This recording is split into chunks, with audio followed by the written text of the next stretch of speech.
주일 오후 예배에 오신 여러분을 환영합니다. 오늘도 하나님께서 말씀을 전하는 저나 또 듣는 여러분 우리 모두에게 주의 은혜를 풍성히 알게 하시기를 바랍니다.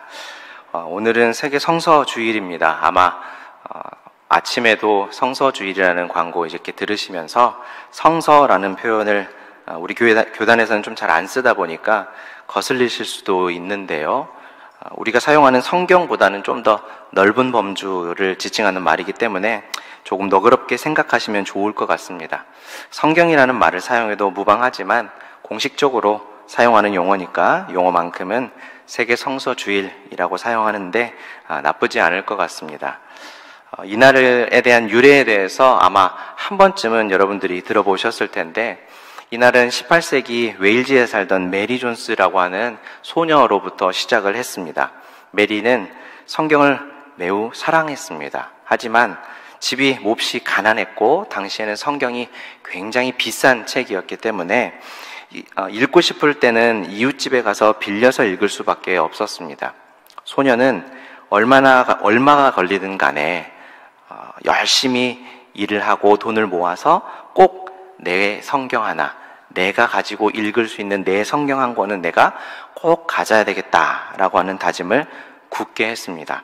그리고 그 후로 6년이라는 긴 시간 동안 돈을 모아서 겨우 성경을 살 수 있는 돈을 마련했어요. 소녀는 너무 기쁜 나머지 집에서 30km쯤 떨어져 있는 곳에서 성경을 보급하던 목사님에게 단숨에 달려갔습니다. 그런데 그곳에 갔더니 더 이상 웨일즈 성경이 없다라고 하는 청천벽력 같은 말을 듣고 그만 그 자리에 절망감에 주저앉아서 펑펑 울음을 터뜨려 버렸답니다.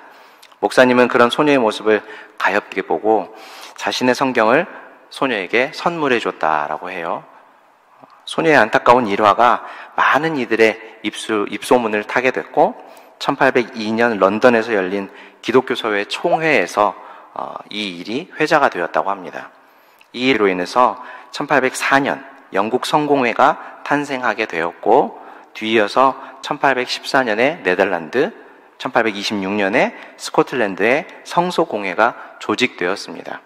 세계 성서주일은 1904년 영국 성서공회가 100주년 되던 해에 성경에 대한 필요성을 좀 많은 사람들에게 널리 알리고자 행사를 기획하면서부터 시작이 되었고, 우리나라는 1954년부터 이 세계 성서주의를 지켜오고 있습니다. 성경은 인류에 여러 가지 유익을 주었습니다. 지금은 하버드에서 진화생물학을 교수하고 있는 조지프 헬릭이라고 하는 교수가 최근 위어드라는 책에서 성경이 인류에 가져다준 유익에 대해서 두 가지를 얘기하고 있는데, 먼저 천주교와는 확연하게 차별화된 성경에 대한 인식, 그러니까 개신교회는 오직 성경, 오직 말씀이라고 주창하지 않습니까? 그래서 이렇게 말하는 개신교회, 개혁교회의 성경에 대한 인식이 인류의 문해력을 크게 향상시켰다, 이렇게 말합니다. 그 중에서도 특히 여성들의 문해력을 향상시켜서 글을 읽을 줄 아는 어머니들이 아이들을 더 건강하고 똑똑하고 부유하게 키워낼 수 있었다라고 설명을 합니다. 실제로 개신교 선교회가 진출한 지역의 문해율은 천주교 선교회가 진출한 지역보다 평균 16% 이상이 더 문해율이 높았다라고 하는 공식적인 보도가 있습니다. 그도 그럴 것이 중세로부터 천주교는 성경을 읽고 해석하고 설교하는 사람을 극소수의 특권층에만 국한시켰었고, 그 때문에 생긴 교회의 부패 권력에 대해서 개혁의 목소리를 낸 것이 바로 우리 개신교회, 개혁교회의 태동이었기 때문에 그럴 것입니다. 조지프 헬릭 교수는 이 밖에도 성경이 학교 교육, 그리고 경제, 민주주의의 발전 등에 많은 긍정적인 영향을 미쳤을 뿐만 아니라 서구 사회의 전반적인 심리적 발달에도 크게 기여를 했다라고 말을 하는데, 노동을 거룩하게 여겨서 열심히 하게 하는 효과를 냈다, 이렇게 말합니다. 그가 말하기를 가톨릭 신자들은 고해성사라고 하는 일을 통해서 자신의 죄를 비교적 손쉽게 용서받을 수 있었지만, 개신교인들은 그렇지 못하고 좀 더 무거운 책임을 통감해서 하나님께 죄의 용서를 받은 이후 삶에 대한 거룩한 소명의식을 가지고 있었다. 이렇게 얘기를 해요. 그래서 특별히 목사나 전도사뿐만 아니라 모든 성도의 삶과 그들이 하는 일은 하나님의 영광을 위한 거룩한 것이었다. 이렇게 생각하면서 삶을 열심히 살더라고 하는 것입니다. 그래서 개신교의 영향으로 여러 사람들이 노동을 신성시하고 열심히 살아가는 모습을 갖게 되었다. 이렇게 얘기합니다. 성경이 이렇게 인류에게 널리 유익을 준 일은 참 좋은 일이라고 생각합니다. 하지만 사실 성경의 가장 주된 목적은 무엇입니까? 인류의 문해력이 좋아지고 교육 수준이 올라가고 민주주의가 발전을 하고 이런 일들을 가져왔다고 하는 긍정적인 사이드 이펙트도 있지만 그거 말고 성경의 주된 내용이요. 성경이 정말로 하고 싶은 말은 무엇인가? 바로 하나님이 어떤 분이신지 그리고 하나님께서 행하신 일은 무엇인지이죠. 하나님을 소개하고 하나님께서 이루신 구원을 소개하는 것이 바로 성경이 쓰인 목적이고 성경이 우리 손에 들려져 있는 주된 목적이죠.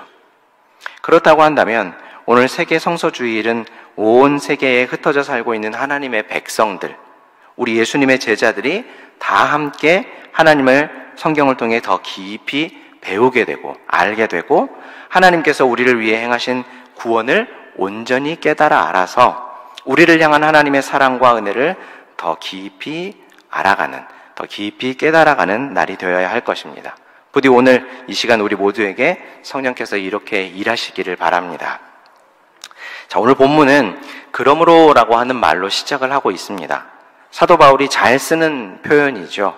앞부분의 말을 받아서 그 이후에 결론을 맺을 때 꼭 사도 바울은 그러므로라는 말을 사용합니다. 그러면 앞부분의 내용은 무엇이었습니까? 흔히 우리가 그리스도 찬가라고 많이 부르는 말씀이죠. 하나님과 동등하신 하나님의 본체이신 예수님께서 우리를 위해 자기를 낮추시고 십자가에서 죽기까지 복종하셨다라고 하는 말씀이요. 그러므로 너희도 그 하나님께 항상 복종하라 라는 말을 사도 바울은 지금 오늘 본문에서 기록하고 있습니다. 당연한 말로 들리지요.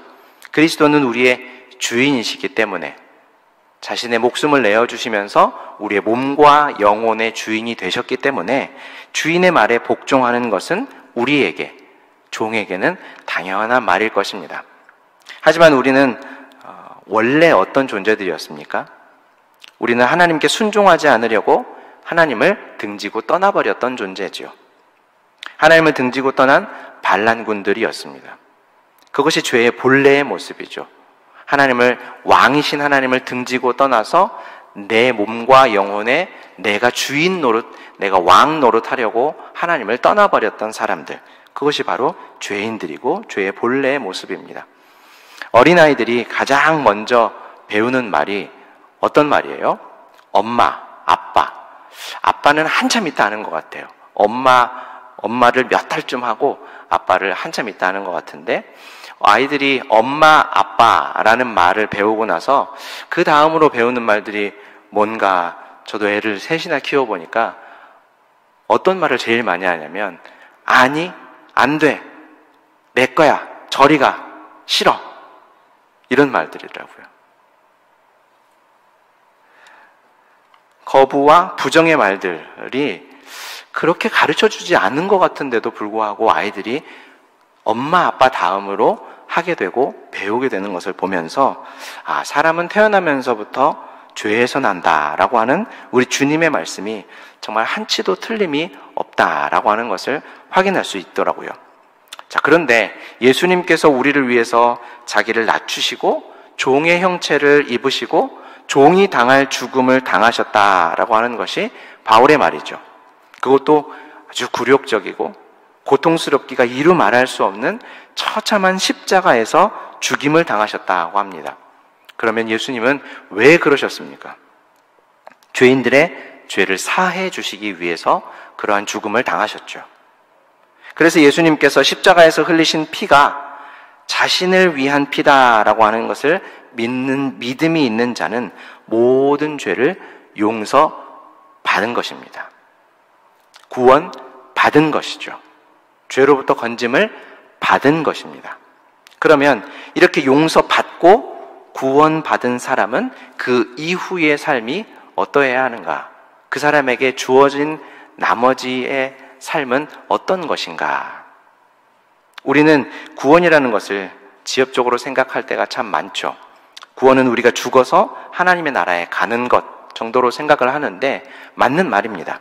하지만 만약에 죽어서 하나님 나라에 가는 것이 구원의 전부다라고 하면 우리는 구원받고 예수님을 믿고 나서 얼른 죽어야만 구원을 완벽하게 받는 것이고 구원이 실행되는 것이겠죠. 하지만 대부분의 신자는 그렇지 않습니다. 구원 받자마자 죽지 않고 일정한 기간 동안 이 땅에서 그 구원을 받고도 여전히 살아 있어야 합니다. 그렇다면 하나님께서는 왜 우리를 데려가시지 않는 것일까? 이 지긋지긋한 세상 얼른 떠나서 그 좋은 하나님의 나라에 가야 하는데 우리는 왜 여전히 이 세상에 이렇게 덩그러니 남겨져 있는 것일까? 아직 할 일이 남아있기 때문입니다. 그 할 일이 무엇입니까? 에베소서 2장 3절부터 8절 말씀 조금 길지만 저와 맞춰서 같이 한번 또박또박 읽어보겠습니다. 시작! 전에는 우리도 다 그 가운데서 우리 육체의 욕심을 따라 지내며 육체와 마음에 원하는 것을 하여 다른 이들과 같이 본질상 진노의 자녀이었더니 긍휼이 풍성하신 하나님이 우리를 사랑하신 그 큰 사랑을 인하여 허물로 죽은 우리를 그리스도와 함께 살리셨고 너희는 은혜로 구원을 받은 것이라. 또 함께 일으키사 그리스도 예수 안에서 함께 하늘에 앉히시니 이는 그리스도 예수 안에서 우리에게 자비하심으로써 그 은혜의 지극히 풍성함을 오는 여러 세대에 나타내려 하심이라. 너희는 그 은혜에 의하여 믿음으로 말미암아 구원을 받았으니 이것은 너희에게서 난 것이 아니요 하나님의 선물이라. 7절에서 말씀하죠. 우리를 구원하신 것은 그리스도 예수 안에 있는 은혜의 지극히 풍성함을 오는 여러 세대에 나타내려 하심이라. 원래 하나님의 진노, 하나님의 심판을 받아 마땅한 사람들이 아무런 값없이 구원을 받게 된 것은 많은 사람들에게 하나님의 은혜가 얼마나 풍성한지를 존재 자체로 몸소 보여주기 위함이다라고 하는 것입니다. 우리가 구원받고 아직까지 살아있는 것은 하나님께서 우리를 통해 세상에 하나님 자신을 알리기 위해 우리를 이곳에 여전히 두고 계시다라는 말씀입니다. 자, 그러면 우리가 구원받고 난 후에 바로 하나님의 나라에 들어가지 않고 아직 이 땅에 살아있는 것은 전적으로 다른 사람들만을 위해서일까? 그렇진 않죠. 오늘 본문 12절을 보면 묘한 표현이 하나 기록되어 있는 것을 발견하게 돼요. 두렵고 떨림으로 너희 구원을 이루라. 이런 구절을 보면 우리가 방금 앞서 본 에베소서 2장 8절의 말씀, 구원이 하나님의 선물이다라고 하는 그 말씀과 모순되는 것 같아 보여요. 언제는 은혜로, 거저, 선물로 주었다라고 해놓고 이제는 또 두렵고 떨림으로 구원을 이루라, 마치 안 받은 것처럼 그렇게 말을 하고 있죠. 여러분, 혹시 구원받기 위해서 교회 봉사하시고 혹시 구원받기 위해서 신앙생활 하십니까? 구원은 그렇게 받는 것이 아니에요. 단언컨대 구원은 은혜로 받는 것입니다. 그럼 어떻게 그렇게 단언할 수 있습니까? 라고 제게 물으신다면 모든 성경이 이를 너무나 명확하게 증거하고 있기 때문이다 라고 자신 있게 말할 수 있습니다.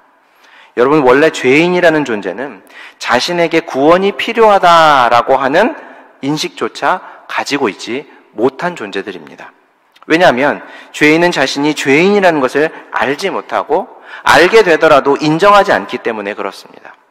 그래서 지금도 많은 사람들이 예수님을 믿지 않죠. 예수님 시대의 바리새인들과 서기관들도 똑같았습니다.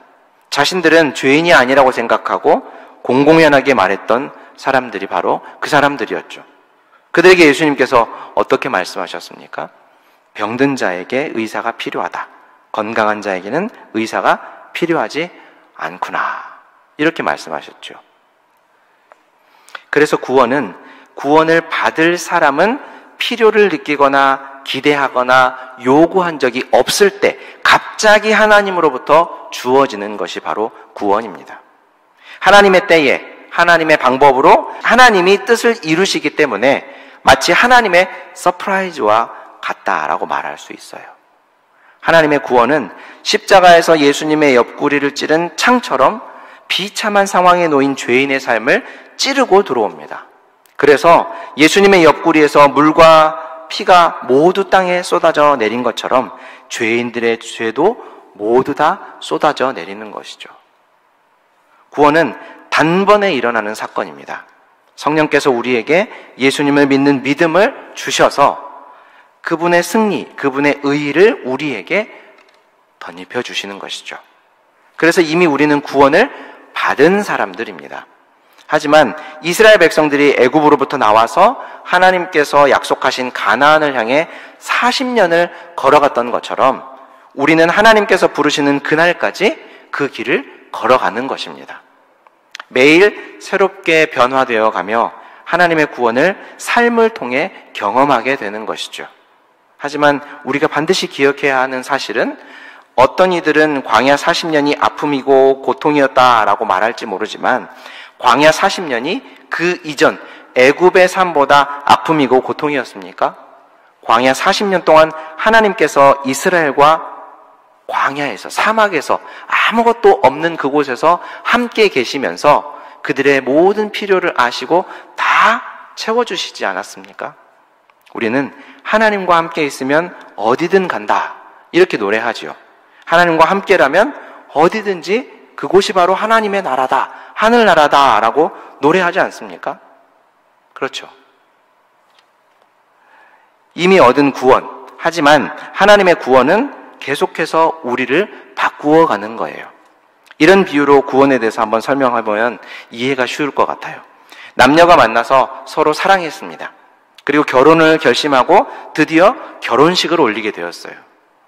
이제 두 사람은 정식으로 부부가 되었습니다. 두 사람이 그렇게도 원하던 부부의 삶, 결혼 생활이 시작된 것이죠. 그러면 이 두 사람은 그토록 원하는 일, 결혼을 했으니까 이제는 모두 다 이룬 것입니까? 다 끝났나요? 아니죠. 이제 본격적으로 사는 겁니다. 부부로 살아가는 거죠. 그러려고 결혼을 한 것이죠. 하지만 결혼해서 살다 보면 많이 부딪히는 일도 생기죠. 지금까지 살아온 방식이 다르기 때문에 너무너무 사랑해서 결혼을 하고 결혼 생활을 시작했지만 앞으로 여러 가지 부딪힐 일들이 분명히 존재한다라는 거예요. 이와 마찬가지입니다. 하나님께서도 우리를 구원하신 것이 세상에 자신을 보여주기 위함이라고 하는 목적도 있지만 죄로 죽은 죄인들, 하나님을 왕으로, 아버지로 섬기지 않고 떠나버린 죄인들을 위해서 자기 아들을 죽이신 거예요. 죽이셔서 어떻게 하시려고요? 다시 아버지 품으로 그들을 데려오고 품으시려고 하신 일이죠. 구원받은 우리는 이제 신혼부부처럼, 막 결혼한 신혼부부처럼 하나님과 결혼 생활을 시작해서 그 결혼 생활을 해 나가는 겁니다. 기대했던 것처럼 너무너무 행복할 때도 있죠. 하지만 20-30년 동안 혹은 더 이상의 시간 동안 다른 삶의 방식으로 살아왔기 때문에 맞지 않는 부분들도 많이 있습니다. 결혼 생활은 그렇게 맞지 않는 부분도 서로에게 맞추어 가는 과정이죠. 그래서 후에는 서로의 눈빛만 봐도 무슨 생각을 하는지 알게 되는 거죠. 정말 일심동체라는 말처럼 되는 거죠. 우리는 그동안 죄 가운데 살았습니다. 그런데 갑자기 하나님께서 우리를 구원하셨어요. 구원받은 분들 중에 한순간에 딱 구원받은 그날 그 순간 예수님처럼 완벽하게 변화되는 분 보셨습니까?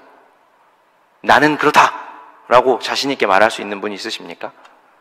그런 분 없죠. 그동안 우리의 삶의 모습들을 이제 바꾸어가는 거예요. 이미 구원받았지만 하나님의 품속으로 돌아가는 과정이 우리에게 남아있고 우리가 하나님과 결혼하여서 하나님과 함께 동행하면서 하나님의 뜻에 맞지 않는 내 모습들을 바꾸어서 그 뜻에 맞추어가는 과정이 이제 우리에게 남아있는 겁니다. 그것이 바로 하나님과 동행하는 삶이고 구원받은 이후에 성도에게 주어진 삶의 모습이죠. 이 과정, 우리가 명심해야 될 것이 있는데 구원은 하나님께서 주시는 선물이라고 하는 사실을 이 과정을 지나가면서도 우리가 잊으면 안 돼요.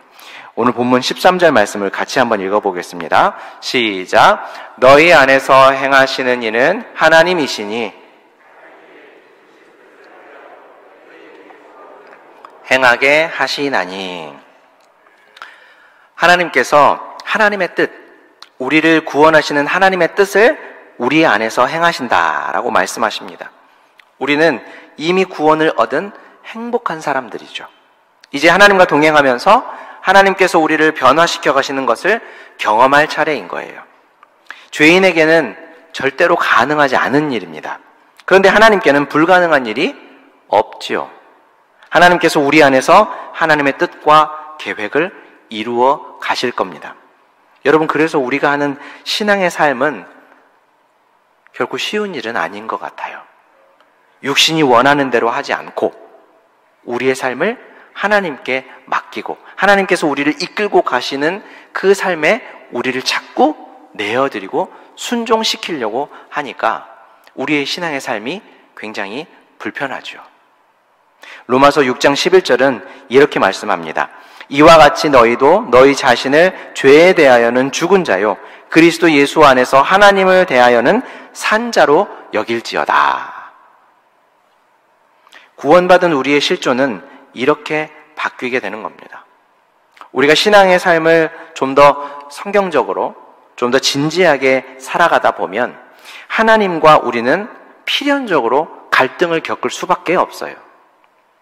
하지만 그 갈등은 결국 하나님의 생각과 하나님의 뜻에 우리를 복종시켜가는 과정으로 주어진 것이고, 그것이 우리에게는 하나님을 더 신뢰하고 사랑하게 되는 과정이기 때문에 우리의 육체는 고통스러움을 겪을지 모르지만 우리의 영혼은 말할 수 없는 행복과 만족을 신앙의 삶을 살아가면서 얻게 되는 것이죠.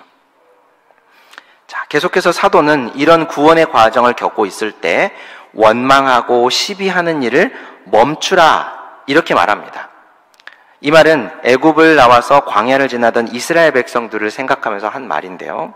먼저 원망과 시비가 무조건 다 나쁜 것은 아닙니다. 잘못된 일은 잘못됐다고 말할 수 있고 또 시시비비를 가릴 수 있어야만 개인이나 공동체가 발전할 수 있는 것 아니겠어요? 특히 우리나라는 원망과 시비, 불평과 불만이 굉장히 많은 것 같아요. 그래서 우리나라가 발전 속도가 빠르지 않았나 하는 생각도 좀 엉뚱한 생각인지 모르겠지만 해보게 됩니다. 잘못을 많이 지적하니까 시정도 빨라지는 거죠. 여기서 말하는 원망과 시비를 없이 하라라고 하는 말은 악의적인 원망, 건설적인 비판이 아닌 원색적인 비난, 비방, 상대방의 명예를 훼손하거나 물리적인 피해를 입히기 위한 악한 행동들을 하지 말라는 겁니다. 사도가 왜 이런 말을 하고 있습니까? 빌립보 교회의 성도들은 지금 하나님 나라를 향해서 걸어가는 신앙의 삶을 살아가는 중이지요. 그리고 익히 알고 있지만 빌립보 성도들은 여러 가지 박해로 인해서 참 힘든 삶을, 폭폭한 삶을 살아가고 있었어요. 그런데 그 안에 유오디아와 순두개를 중심으로 교회가 파가 갈려서 대립하고 갈등하고 있으니 얼마나 더 힘들고 어려웠겠습니까? 그래서 이런 일들을 하지 말라고 바울이 얘기하는 것이죠. 15절을 시작하는 이는이라는 말이 이런 상황을 받고 있는 말이에요. 굳이 풀어서 말을 하자면 너희가 그렇게 해야 하는 이유는 이 정도로 생각하시면 좋을 것 같아요.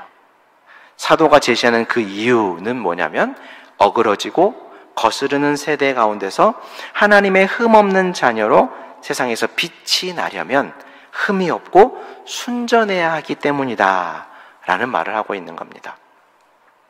흠이 없고 순전하다라는 것은 사실 같은 말을 다른 표현으로 반복해서 강조하는 표현입니다. 흠이 없다라는 것은 구약시대에 제물제사를 드릴 때 제물은 흠이 없어야 한다라고 했던 구약적인 표현이죠. 그러나 이것이 신약에 와서 특히 사도 바울은 이렇게 사용을 했습니다. 로마서 12장 1절 말씀 같이 한번 읽습니다. 시작. 그러므로 형제들아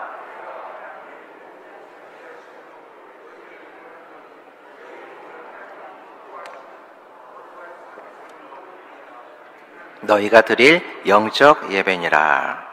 너희 몸을 하나님이 기뻐하시는 거룩한 산 제물로 드리라. 이는 너희가 드릴 영적 예배니라. 예수님께서 우리와 하나님 사이를 다시 화목하게 하는 화목 제물이 되어주셨다는 것이죠. 우리의 죄를 용서해 주시는 속죄 제물이 되어주셨기 때문에 다시는 동물의 피와 고기로 드리는 제물 제사는 필요가 없어졌습니다. 한 걸음 더 나가서 만약에 그러한 일들을 한다면 예수님의 희생을 없이 하는 것이죠. 대신에 우리 각자의 삶을 하나님의 기쁨을 위해서 드리자. 이제는 제물 제사, 동물 제사를 드리지 않게 되었고 예수님의 몸으로 영원한 단번에 드리는 제사를 드리게 되었으니 이제 대신 우리 각자의 삶을 하나님 앞에 기쁨으로 내어드리자라고 바울이 얘기하는 겁니다. 하나님을 위한 삶에는 100%이거나 0% 둘 중에 하나입니다. 99%도 존재하지 않아요. 하나님께서는 99%의 우리를 절대로 견디지 못하십니다. 왜냐하면 하나님께서는 자신의 100%인 외아들의 생명을 우리에게 아낌없이 주셨기 때문이에요. 사랑은 자신의 100%를 줄 수 있어야 하는 것이죠. 순전이라는 말도 당시 사람들이 즐기던 포도주의 순도, 물을 타지 않은 순도 100%의 포도주에서 나온 말이에요. 다시 말하면 어그러지고 거스르는 세상을 향해 하나님의 빛을 비추려면 우리는 순도 100%가 되어야 한다라는 말인데, 순도 100%라는 말은 완전한 사람이 되라는 말은 아닙니다. 예수 믿고 구원 얻었으면 도덕적으로나 윤리적으로 방종해도 된다, 이런 말은 아닙니다만, 성경은 우리에게 더 나은 성인 군자가 되라는 식의 도덕적이고 윤리적인 요구를 담고 있는 책이 아니기 때문에 순도 100%라고 하는 말도 오해하지 말고 들으셔야 돼요. 자, 그러면 이쯤 되면 그러면 어떻게 하라는 말이냐? 이것도 아니고 저것도 아니고 우리는 어디에 서야 된다는 얘기냐? 이에 대한 대답이 16절에 나오고 있습니다. 바로 생명의 말씀을 밝혀라는 말이요. 여기서 밝히다라고 하는 말은 무언가를 손에 꼭 붙들고 앞으로 쭉 내밀다라고 하는 그림을 생각하시면 되는 동사예요. 손에 등불이나 횃불 같은 것을 꼭 쥐고 앞으로 쭉 내밀어라는 것이죠. 하나님의 말씀, 그리스도 예수의 복음, 그리고 오늘 우리가 살펴보지는 않았지만 사도가 정갈하게 정리해 놓은 2장 5절부터 11절의 말씀을 놓치지 않도록 꼭 붙들고 세상을 향해 힘차게 내밀어라. 그래서 세상을 밝혀라 라고 하는 겁니다. 성도들 안에 있는 빛은 다른 것이 아니죠. 바로 복음입니다. 그리스도 예수의 복음입니다. 물론 이 복음이 왜곡되지 않도록, 잘못 해석되지 않도록 하기 위해서 우리의 삶이 수반되어야만 하지만 우리의 삶의 모습은 수단일 뿐이지 핵심은 아니에요. 왜냐하면 우리가 이미 얻은 구원도 하나님의 사랑, 그리스도께서 우리 대신 죽으시고 부활하신 그 공로로 얻어진 것이지 우리의 됨됨이로 우리가 갖춘 자격으로 얻은 것이 절대 아니기 때문입니다. 마지막으로 사도는 이 모든 일들이 자신의 다름질이고 그리스도의 날에 자신의 자랑이다라고 말을 하고 있습니다. 16절 말씀을 한 번 더 읽겠습니다. 생명의 말씀을 밝혀 나의 다름질이 헛되지 아니하고 수고도 헛되지 아니하므로 그리스도의 날에 내가 자랑할 것이 있게 하려 함이라. 사도 바울은 그리스도의 복음과 성도들을 박해하는 일에 어떤 사람이었습니까? 이런 표현을 써서 참 바울 선생님한테 미안하지만 아주 극악무도한 사람이었죠. 사람을 죽이는 일에도 거침없이 앞장섰던 사람이었습니다. 그런데 사도행전 9장을 보면 예수님께서 사도 바울에 대해서 어떻게 표현하십니까? 내 이름을 이방인과 임금들과 이스라엘 자손들에게 전하기 위해 택한 나의 그릇이다. 이렇게 말씀하시죠. 사도가 너희는 생명의 말씀을 밝혀 나의 다름질과 수고가 헛되지 않게 하라 라고 하는 것은 예수님께로부터 받은 사명, 즉 예수님의 이름, 예수님의 복음을 이방인과 임금들과 이스라엘 자손들에게 전하는 일, 그 일을 가르치는 거예요. 그 일이 헛되지 않게 하라 라고 하는 것은 내 일을 방해하지 마라 이런 말이 아니라 우리가 복음의 방해가 되지 않도록 하자, 이런 권유의 말이죠. 이 말을 사도 바울이 로마서 15장 16절에서는 이렇게 표현했습니다. 한번 같이 읽습니다. 시작. 이 은혜는 곧 나로 이방인을 위하여 그리스도 예수의 일꾼이 되어 하나님의 복음의 제사장 직분을 하게 하사 거룩하게 되어 받으실 만하게 하려 하심이라. 아멘. 사도의 사명, 더불어 우리 모든 그리스도인들의 사명, 먼저 믿은 자들의 사명은 우리를 통해 그리스도 예수를 알게 된 이들을 가르치는 것입니다. 그들이 하나님께서 받으실 만한 제물이 되도록 우리가 그들을 도와주는 역할을 해야 한다라는 것이죠. 자, 사랑하는 성도 여러분, 오늘 바울은 우리에게 너희는 어그러지고 거스르는 세상 속에서 하나님의 흠없고 순전한 자녀로 빛이 나야 하는데, 그 빛은 다름 아닌 생명의 말씀, 5절부터 11절에서 사도가 정리해 놓은 그리스도의 복음이죠. 그 복음을 세상에 비추어 사도가 부름받아 행한 사명의 열매들이 꼭 되기를 바란다, 이렇게 사도는 얘기하고 있습니다. 이 일이 사도에게 가장 큰 기쁨이다 라고 말하고 있기 때문이죠. 이것이 비단 사도 바울의 기쁨만은 아닐 겁니다. 예수님께서 십자가에서 모든 물과 피를 쏟으시며 목숨을 내어주신 이유가 무엇입니까? 우리를 하나님의 자녀 삼으시기 위함이죠. 이제 자녀가 되었으면 무엇 해야 한다고요? 우리를 향한 하나님의 소원, 하나님의 뜻과 계획을 위해 순도 100%로 우리를 하나님께 드려야 한다라는 것이죠. 하나님의 자녀로 살아야 한다라는 겁니다. 하나님의 신부가, 우리 주님의 신부가 되어서 우리 주님과 함께 동행하는 삶을 살아야 한다라는 거예요. 근데 여기서도 완전한 삶이라는 결과물을 내놓아야 된다라는 그런 부담감을 가지실 필요가 없어요. 하나님의 자녀로 살아보면, 우리 주님의 신부로 살아보면 하나님이 어떤 분이신지, 우리의 신랑이 얼마나 좋은 분이신지를 알게 하시려고 우리에게 그 삶을 주신 것이기 때문입니다. 하나님의 은혜와 사랑을 더 많이 알 수 있게 하려고 그 삶을 우리에게 주신 것이기 때문이에요. 그래서 그 삶에 우리의 인생을 온전히 드려도 아무런 손해가 없을 거다라고 말하는 거예요. 그리고 우리는 우리를 향한 하나님의 사랑과 은혜를 더 많이 알면 알수록 세상의 어떤 공격과 방해에도 흔들리지 않는 평안과 안식을 하나님 안에서 누릴 수 있게 되는 거예요. 어떤 어려움과 고통이 찾아와도 빼앗기지 않는 기쁨을 하나님 안에서 찾아 누릴 수 있게 된다는 것이죠. 사랑하는 성도 여러분, 오늘도 우리가 살아가는, 우리가 속해 있는 삶의 현장에서 생명의 말씀, 생명의 빛을 밝히는 하나님의 자녀로, 주님의 신부로 살아가시면서 하나님 안에 있는 평안과 안식, 영원히 멈추지 않는 기쁨을 풍성하게 누릴 수 있게 되기를 주님의 이름으로 축원합니다. 사랑과 은혜가 풍성하신 하나님 우리 아버지, 우리를 구원해 주신 은혜에 감사를 드립니다. 이미 우리에게 주신 구원과 여전히 우리 안에서 이루어 가시는 하나님의 뜻과 계획들 우리가 바라볼 때 우리를 향한 하나님의 은혜와 사랑이 정말 얼마나 크고 놀라운지 깨닫게 됩니다. 매일 이 감격에 휩싸여 살게 하여 주시고, 그런 우리들의 모습을 통해 세상이 하나님을 볼 수 있게 하여 주옵소서. 우리 가족들과 우리 이웃들 중에 아직도 하나님의 사랑을 알지 못하는 이들이 있다면 저들에게 하늘의 빛을 비추어 주셔서 하나님의 통치가 이 땅 가운데도 임하게 하여 주옵소서.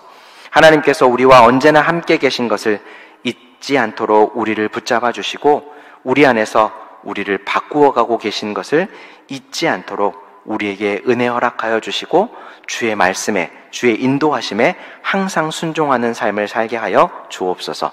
예수님의 이름으로 기도합니다. 아멘.